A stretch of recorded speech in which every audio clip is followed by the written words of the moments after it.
Ezekiel chapter 41. Then the man brought me to the main hall and measured the jambs. The width of the jambs was 6 cubits on each side. The entrance was 10 cubits wide, and the projecting walls on each side of it were 5 cubits wide. He also measured the main hall. It was 40 cubits long and 20 cubits wide. Then he went into the inner sanctuary and measured the jambs of the entrance. Each was 2 cubits wide. The entrance was 6 cubits wide, and the projecting walls on each side of it were 7 cubits wide. And he measured the length of the inner sanctuary. It was 20 cubits, and its width was 20 cubits across the end of the main hall. He said to me, "This is the most holy place." Then he measured the wall of the temple. It was 6 cubits thick, and each side room round the temple was 4 cubits wide.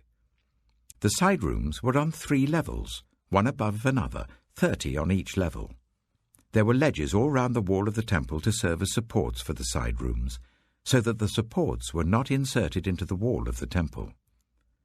The side rooms all round the temple were wider at each successive level.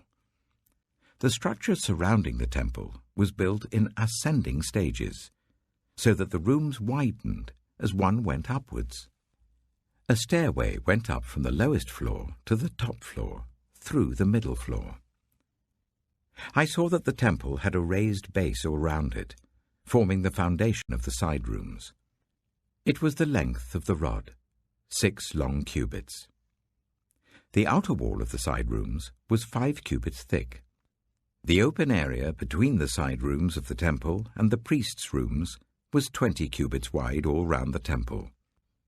There were entrances to the side rooms from the open area, one on the north and another on the south, and the base adjoining the open area was 5 cubits wide all round.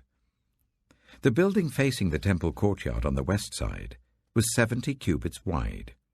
The wall of the building was 5 cubits thick all round, and its length was 90 cubits. Then he measured the temple.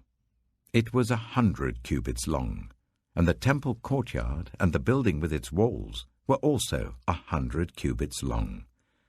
The width of the temple courtyard on the east, including the front of the temple, was 100 cubits. Then he measured the length of the building facing the courtyard at the rear of the temple, including its galleries on each side. It was 100 cubits. The main hall, the inner sanctuary, and the portico facing the court, as well as the thresholds and the narrow windows and galleries round the 3 of them, everything beyond and including the threshold was covered with wood. The floor, the wall up to the windows, and the windows were covered. In the space above the outside of the entrance to the inner sanctuary, and on the walls at regular intervals all round the inner and outer sanctuary, were carved cherubim and palm trees. Palm trees alternated with cherubim. Each cherub had 2 faces. The face of a human being towards the palm tree on one side, and the face of a lion towards the palm tree on the other. They were carved all round the whole temple. From the floor to the area above the entrance, cherubim and palm trees were carved on the wall of the main hall. The main hall had a rectangular door frame, and the one at the front of the most holy place was similar. There was a wooden altar 3 cubits high and 2 cubits square. Its corners, its base, and its sides were of wood. The man said to me, "This is the table that is before the Lord." Both the main hall and the most holy place had double doors. Each door had 2 leaves, 2 hinged leaves for each door. And the doors of the main hall were carved cherubim and palm trees, like those carved on the walls, and there was a wooden overhang on the front of the portico. On the side walls of the portico were narrow windows with palm trees carved on each side. The side rooms of the temple also had overhangs. Ezekiel chapter 42. Then the man led me northward into the outer court, and brought me to the rooms opposite the temple courtyard and opposite the outer wall on the north side. The building, whose door faced north, was 100 cubits long and 50 cubits wide. Both in the section 20 cubits from the inner court and in the section opposite the pavement of the outer court, gallery faced gallery at the 3 levels. In front of the rooms was an inner passageway 10 cubits wide and 100 cubits long. Their doors were on the north. Now the upper rooms were narrower, for the galleries took more space from them than from the rooms on the lower and middle floors of the building. The rooms on the top floor had no pillars, as the courts had, so they were smaller in floor space than those on the lower and middle floors. There was an outer wall parallel to the rooms and the outer court. It extended in front of the rooms for 50 cubits. While the row of rooms on the side next to the outer court was 50 cubits long, the row on the side nearest the sanctuary was 100 cubits long. The lower rooms had an entrance on the east side as one enters them from the outer court. On the south side, along the length of the wall of the outer court, adjoining the temple courtyard and opposite the outer wall, were rooms with a passageway in front of them. These were like the rooms on the north. They had the same length and width, with similar exits and dimensions. Similar to the doorways on the north were the doorways of the rooms on the south.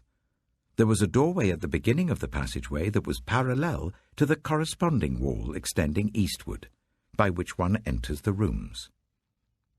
Then he said to me, "The north and south rooms facing the temple courtyard are the priests' rooms, where the priests who approach the Lord will eat the most holy offerings.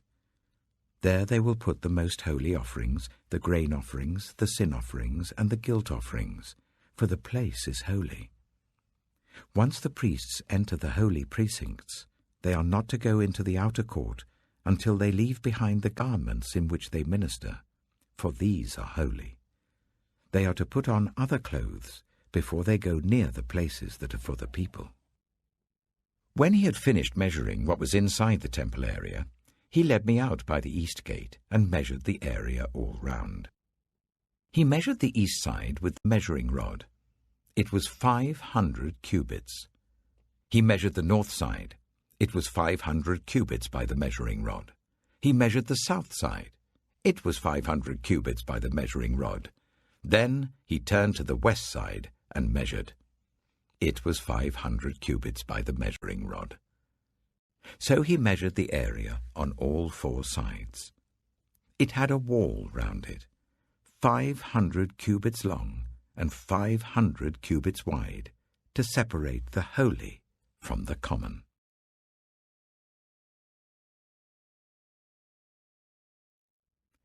Ezekiel chapter 43. Then the man brought me to the gate facing east. And I saw the glory of the God of Israel coming from the east. His voice was like the roar of rushing waters, and the land was radiant with his glory. The vision I saw was like the vision I had seen when he came to destroy the city, and like the visions I had seen by the river Kibar. And I fell face down. The glory of the Lord entered the temple through the gate facing east. Then the Spirit lifted me up and brought me into the inner court, and the glory of the Lord filled the temple. While the man was standing beside me, I heard someone speaking to me from inside the temple. He said, "Son of man, this is the place of my throne, and the place for the soles of my feet. This is where I will live among the Israelites forever. The people of Israel will never again defile my holy name, neither they nor their kings, by their prostitution and the funeral offerings for their kings at their death. When they place their threshold next to my threshold, and their doorposts beside my doorposts, with only a wall between me and them, they defiled my holy name by their detestable practices, so I destroyed them in my anger. Now let them put away from me their prostitution and the funeral offerings for their kings, and I will live among them forever. Son of man, describe the temple to the people of Israel. that they may be ashamed of their sins. Let them consider its perfection, and if they are ashamed of all they have done, make known to them the design of the temple, its arrangement, its exits and entrances, its whole design, and all its regulations and laws. Write these down before them, so that they may be faithful to its design and follow all its regulations. This is the law of the temple. All the surrounding area on top of the mountain will be most holy. Such is the law of the temple. These are the measurements of the altar in long cubits, that cubit being a cubit and a handbreadth. Its gutter is a cubit deep and a cubit wide, with a curb of 1 span around the edge. And this is the height of the altar. From the gutter on the ground up to the lower ledge that goes round the altar, it is 2 cubits high, and the ledge is a cubit wide. From this lower ledge to the upper ledge that goes round the altar, it is 4 cubits high, and that ledge is also a cubit wide. Above that, the altar hearth is 4 cubits high, and 4 horns project upwards from the hearth. The altar hearth is square, 12 cubits long, and 12 cubits wide. The upper ledge is also a square, 14 cubits long and 14 cubits wide. All round the altar is a gutter of 1 cubit with a curb of half a cubit. The steps of the altar face east. Then he said to me, Son of man, this is what the Sovereign Lord says. These will be the regulations for sacrificing burnt offerings and splashing blood against the altar when it is built. You are to give a young bull as a sin offering to the Levitical priests of the family of Zadok, who come near to minister before me, declares the Sovereign Lord. You are to take some of its blood and put it on the 4 horns of the altar, and on the 4 corners of the upper ledge and all around the rim, and so purify the altar and make atonement for it. You are to take the bull for the sin offering and burn it in the designated part of the temple area outside the sanctuary. On the 2nd day, you are to offer a male goat without defect for a sin offering, and the altar is to be purified as it was purified with the bull. When you have finished purifying it, you are to offer a young bull and a ram from the flock, both without defect. You are to offer them before the Lord, and the priests are to sprinkle salt on them and sacrifice them as a burnt offering to the Lord. For 7 days you are to provide a male goat daily for a sin offering. You are also to provide a young bull and a ram from the flock, both without defect. For 7 days they are to make atonement for the altar and cleanse it. Thus they will dedicate it. At the end of these days, from the 8th day on, the priests are to present your burnt offerings and fellowship offerings on the altar. Then I will accept you, declares the Sovereign Lord.